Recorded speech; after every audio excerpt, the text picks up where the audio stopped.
انسان موت سے بچنے کی کوشش کرتا ہے، جہنم سے بچنے کی نہیں، حالانکہ وہ جہنم سے بچ سکتا ہے، موت سے نہیں۔ اگر دنیا میں تمہیں کبھی غم شدت سے ملے تو گھبرانا مت، میرے غم کو یاد کر لیا، تمہارے غموں کا وزن ہلکا ہو جائے گا۔ اس چیز کے در پہ نہ ہو جسے تم نہیں پا سکتے یا نہیں سمجھ سکتے۔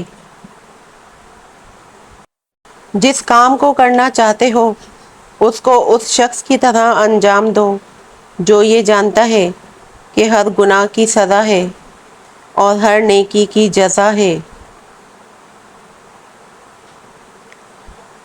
عورت کا پردہ کرنا شہید کے خون سے بھی افضل ہے۔ اس شخص پر بھی احسان کرو جس سے بدلے کی توقع نہ ہو۔ میری جنگ فقط یزید سے نہیں بلکہ ہر اس شخص سے ہے جس کا یزیدی کردار ہے۔ اے لوگو، نیکیوں اور ثواب کے حصول کے لیے ایک دوسرے پر سبقت لے جانے کی کوشش کرو۔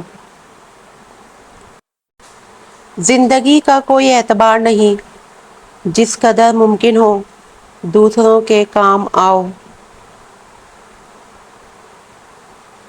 مجھے جنت سے زیادہ نماز عزیز ہے، کیونکہ جنت میری رضا ہے، نماز میرے رب کی رضا ہے۔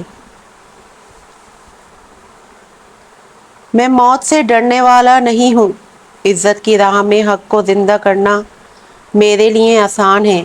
عزت کی راہ میں مرنا جاویدانی زندگی ہے اور ذلت کے ساتھ زندہ رہنا ایسی موت ہے جس کے ساتھ حیات نہیں ہے۔ کیا مجھے موت سے ڈراتے ہو؟ کیا تم میرے قتل سے زیادہ کچھ اور بھی کر سکتے ہو؟ خدا کی راہ میں شہادت مبارک ہو، تم میری عظمت کو ختم نہیں کر سکتے اور میری عزت و شرافت کو بھی نہیں مٹا سکتے۔ جب تمہاری زندگی میں دو ایسے راستے آ جائیں کہ ظالم تمہیں گردن اٹھانے نہ دے اور دین تمہیں گردن جھکانے نہ دے تو تیسرا راستہ گردن کٹانے کا راستہ ہے۔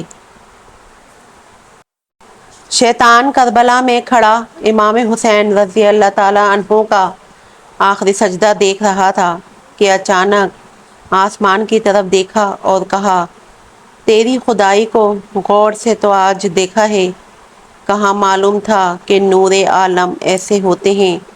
اے خدا، سجدے سے انکار کبھی نہ کرتا میں، اگر مجھے پتہ ہوتا کہ انسان ایسے ہوتے ہیں۔